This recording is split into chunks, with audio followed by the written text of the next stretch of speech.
Chapter 22. When I wake up the next morning, I find Joss puttering around in the kitchen, but Marilee is missing. She went on into work since I'd be here with you today, Joss says casually. She's got one kid in her class she's really worried about. She didn't think he'd do well having another day with a sub. You don't mind, do you?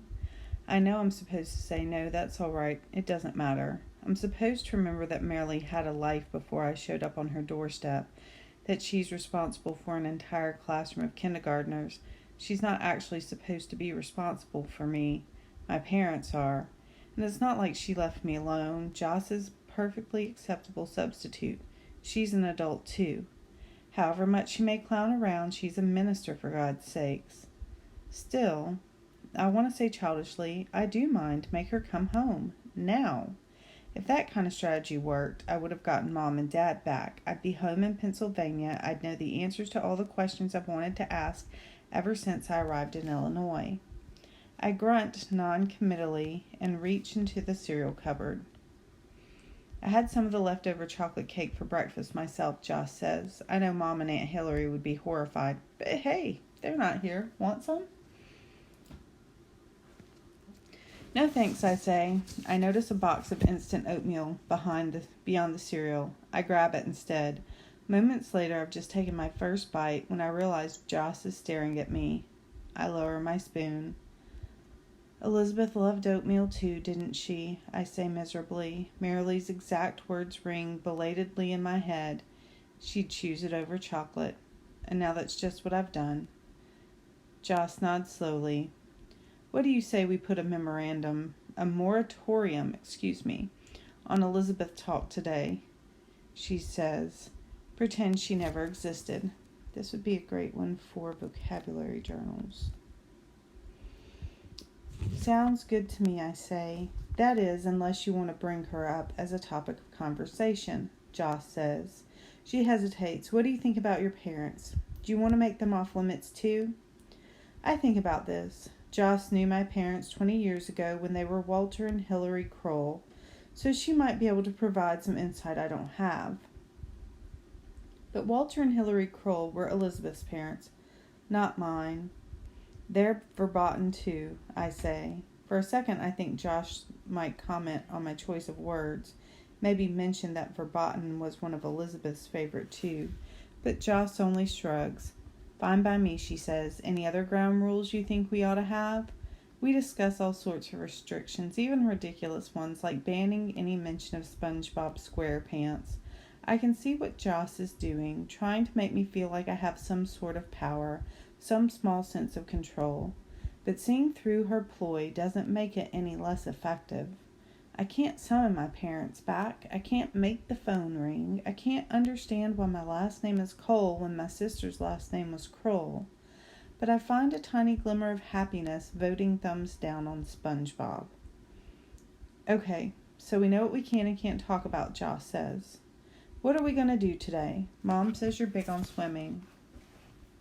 I don't want to do that today, I say quickly. Fine, Joss says. It'd be crazy to stay indoors today anyhow. According to the radio, today is supposed to be absolutely stunning. Autumn's last gasp of glory before we all fall into winter. No pun intended, of course. And it just so happens there's an incredible park just 20 minutes from Sanderfield. As we go hiking, McCutcheon State Park, I discover is a beautiful near wilderness with windy trails that stretch my leg muscles every bit as much as a swim session would have. I'm tempted to ask Joss what kind of memories she has of this place. Were there family picnics here back in the 70s and 80s and 90s? Did Elizabeth hang upside down from that tree over there? Did either of the girls fall down and scrape their knees on that rock over there? But I stifle those questions and pretend that Joss and I are both discovering the park for the very first time. Joss proves to be a good guide, full of information about why different trees turn different colors, which kind of trees will lose its leaves first. As we near clearing on our trail, she dives and grabs a small fan-like yellow leaf. Ginkgo, she says, and looks around. Ah, She points at a brilliant yellow tree off to the side, beautifully shaped, its branches gracefully swaying in the breeze. Imported from China, she says. I don't know what it's doing here. Ginkgo is a prehistoric species. They've survived for centuries, even though most of the other plant life from their time period went extinct a long time ago. And scientists consider them absolutely unique and a class by themselves because they can't really be classified as either conifers or deciduous. How do you know so much about trees? I ask. I was a double major in college, Joss says. Religious studies and biology. I give her a dubious look and Joss laughs. I know, Joss says. Both of my advisors thought I was absolutely crazy. I pick up a handful of ginkgo leaves and arrange them all stem side down like a bouquet. Then I release them into the wind. Didn't that get confusing taking tests? I asked. Didn't you have to keep reminding yourself which class you were in? You know, that whole thing about creationism and evolution. I didn't get confused at all, Joss says. Science and religion deal with different questions. Science is how things happen, and religion is why. The problem comes when people forget what they're asking of whom. Now, when do you think we should stop for lunch? What category does that question fit in, I ask, science or religion? Now you're really taxing my mind, you little smart aleck, Joss says, and playfully swings her backpack at me. When we arrive back at Marilee's house, hours later, I feel like I'm returning from a vacation. I've got windburned cheeks and a slightly sunburned nose. My calf muscles have that same pleasant little ache I get after swimming, and I've mostly managed to avoid thinking about Elizabeth or my parents the entire day. But then as we're walking across the porch, I notice the empty hooks on the ceiling where the swing once hung. The swing where Elizabeth and Joss sat all those years ago. And when we walk in the front door, Marilee is there on the couch, huddled over papers strewn across the coffee table. She starts to gather the papers together when she sees us, then gives up and just leans back against the couch. What's all this? Joss asks. I got a package from Walter today, Marilee says. We don't have to worry about emergency medical care for Bethany anymore. I pick up a paper from the edge of the table. It's a form written in hard-to-follow legal terms, but it seems to be giving Marilee the right to take care of me in any circumstance, in whatever way she thinks is best. It's signed in my father's familiar handwriting, Walter Cole. See, I say, holding it up. Didn't I tell you? But I look over and Joss is holding a familiar form. It's signed Walter Kroll. I'll reach down and there's more papers signed Walter Eburn, Walter Stanton, even Walter Runkowski. He sent your birth certificate too, Marilee says. Certificates, I mean. According to the papers in front of me, I am Bethany Cole, born in Riverview, Pennsylvania, or Bethany Eburn, born in Albuquerque, New Mexico, or Bethany Stanton, born in Viewpont, Minnesota, or Bethany Ronkowski, born in Atlanta, Georgia. He wrote that I should keep all of these safe, Marilee says, holding up a scrawled note. Only use them if I have to. What did he think I was planning to do? Joss and Marilee stare at me, like they think I might have an answer, like they think I might know.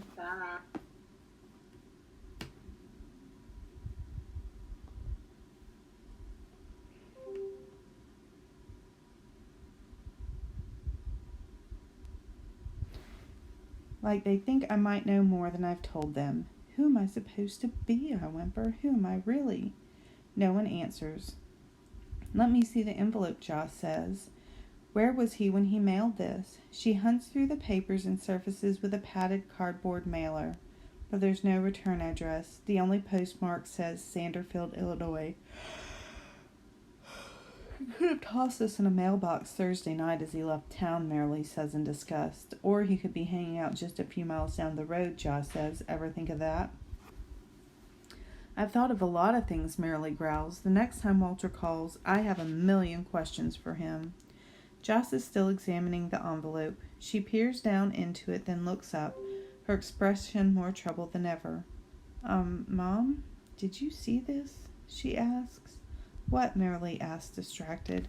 Joss reaches into the envelope and pulls out something wrapped in more paper. This paper, though, only reads in case Bethany needs anything. Joss pulls the paper off, revealing 2 thick wads of more paper. Cash. $100 bills. Chapter 23. Joss reacts as if she suddenly discovered a poisonous snake in her hand. She gasps and drops the money. We stare at the 2 bundles of money on the floor for a few moments. Then Marilee bends over and picks them up. 1, 2, 3, she mutters, counting the bills without breaking the paper bands holding them together. Joss and I do nothing but watch her until she finally finishes and announces, "There's $10,000 here." Joss and I still don't say anything. All the money has that crisp, new look to it you see in movies when kidnappers demand suitcases full of cash, or when drug dealers buy off someone's silence. My own father sent that money to Marilee, and I'm still thinking, this can't be legal. Did he steal it? Did he kill someone for this money? Why would Uncle Walter send that amount of money through the mail? Joss asks, finally breaking the silence. Why didn't he just hand it to you Thursday night in person? Marilee shrugs helplessly. What am I supposed to do now? She asks. Then they both seem to remember that I'm standing right there, that it's my father who baffles them, that the money is, I guess, technically mine. Marilee gathers up all the papers into a neat stack and places the 2 bundles of cash on top. I'm sure there's a perfectly rational explanation for all this, she says. It's a little hard to understand right now, but surely when your father tells me what's going on, everything will make sense. Marilee is trying so hard it makes me want to cry. Mom, Joss says. She darts her eyes towards me, then away. You've got to consider all the possibilities. Uncle Walter sent you forged documents. Marilee starts to object, but Joss persists. You know at least 3 of the birth certificates are false, because how could Bethany be 4 people at once? So there's forgery. That's a crime. And he sends you this huge sum of money through the mail, uninsured. That's pretty suspicious, don't you think? What if you're arrested for receiving stolen goods? What if opening that package makes you an accomplice? Marilee's shaking her head, refusing to accept Joss's version. No, she says, Walter's not a criminal. He wouldn't do anything like that. You don't know Walter anymore, Joss says. You've barely seen him in 20 years. It's just been 4 days since I saw my father, but I feel like he's become a stranger to me too. Evidently, he's always been a stranger, keeping secrets I can't begin to comprehend. He's gone crazy, I whisper. Is it better to believe my father's insane than that he's committed a crime? It's like that board game, Dilemmas, where you have to choose between 2 bad alternatives. Would you rather be blind or deaf? If you were executed, would you choose lethal injection or the electric chair? I'm not very good at dilemmas because my answer is always neither. I want a different choice. I don't want my father to be crazy. Or a criminal. Marilee sighs heavily. You think I should go to the police, don't you? She says. Joss frowns apologetically at me, then nods. Not until I've had a chance to talk to Walter, Marilee says. I want to hear his explanation first. I'm amazed at Marilee's sense of loyalty. Does my father deserve it, I wonder, as my head spins with questions? Or does he deserve to be caught, to be punished, to be sent to jail? I can't think of any punishment for my father that doesn't also punish me. You didn't see Walter that night, Marilee is telling Joss. When he dropped Bethany off, he looked so... She glances at me as she searches for the right word. Go ahead. Say it, I think. Tortured, tormented, distraught, even... Pitiful, Marilee finishes. He's a broken man. It's all I can do not to gasp. Pitiful is so much worse than anything I expected her to say. The word seems to burrow under my skin, to sting at my eyes. I can't look at Marilee or Joss. I can't look at the stack of documents and the money. I can't let myself think about who I am or what my parents might have done. I am pitiful, too.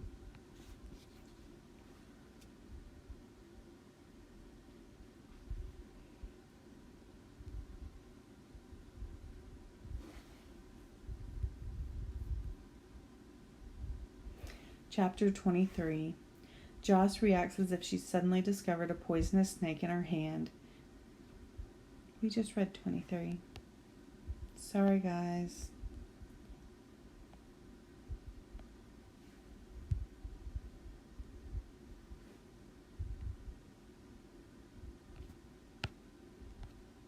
Oh, there's 24.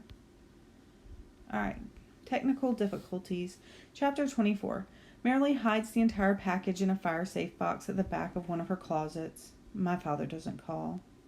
The three of us eat dinner, and Joss begins to make noises about how she should really be getting back to St. Louis. My father doesn't call, and Joss doesn't leave. The hour hand on Marilee's kitchen clock swings past 7, then 8, then 9, and Joss and Marilee debate possible plans for me for the next day. Should Marilee take another day off work? Should I be left home alone? Should I be enrolled in Sanderfield Middle School using one of the birth certificates Dad sent us, and if so, which one? Should I go to work with Marilee? Should I maybe even go to St. Louis with Joss? I listen to the conversation ping-ponging back and forth between Marilee and Joss as if they're talking about somebody else's fate. Bethany Ronkowski's, maybe. Bethany Stanton's. I think that I ought to tell Marilee what my dad said about school and it not being safe to leave me alone. But I'm mad at him now, getting madder by the minute. He abandoned me, and he probably is a criminal, and I don't care if I ever see or talk to him again. The phone rings. All three of us jump for it, but Marilee reaches it first.